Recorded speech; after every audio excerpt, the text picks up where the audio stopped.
Toyotas, Triple T or Too Many Toyotas.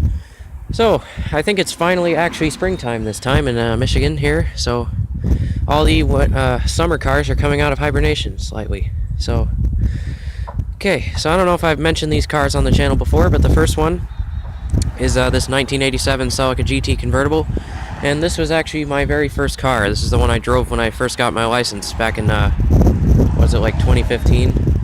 Maybe 2014. I think I got my license in June of 2014, maybe. And from then until about, I drove it for about a year, I think. Not in the winter, though. I think I drove that car for the summer of 2014, and then I got, for the winter of 15, I got a 96 Cutlass that's now not with us anymore.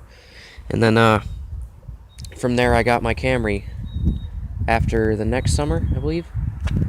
Yeah, so I do have a lot of history with this car. I love it. But here, I'll show you why it might be getting sold this spring. And I don't know if you can see that. Here, I'll just open the door. That's why. You know, if this car was a manual, I'd probably keep it. But it isn't.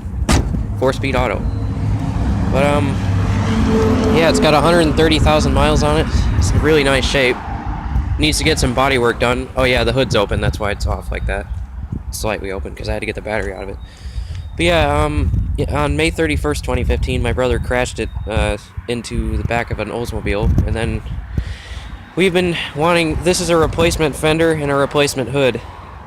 So we need to get these painted this spring before we can get it sold, probably.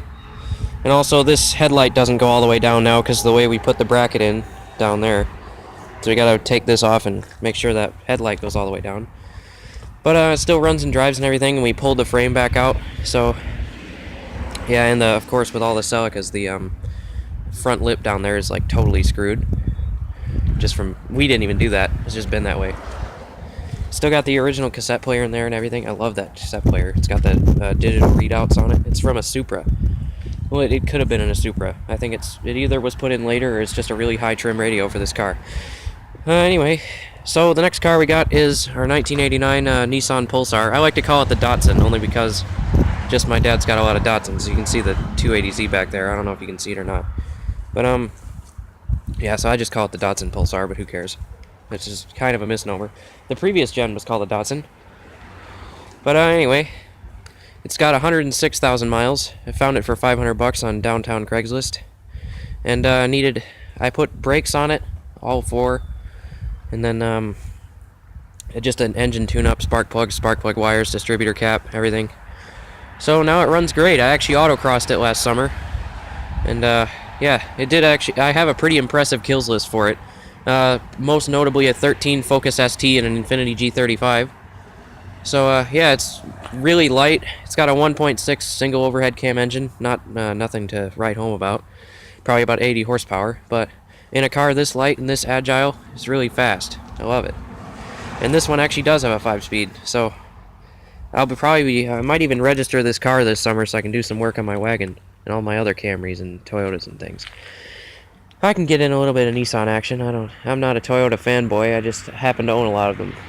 But anyway, so yeah, and also the Alltrack sold to a man in Cassopolis. I sold it for $900. Seems like a good home it's going to. The guy actually showed up. I was excited. He showed up in an old Previa, like an old Previa LE. It was really nice. So he said he's had like 4 of those Camrys in the past, and one of them was an Alltrack. And he also had a Tercel, and he's had Celicas, and he's just a good old Toyota guy from back in the day. So I think it's found a good home. But anyway, this is Too Many Toyotas signing out.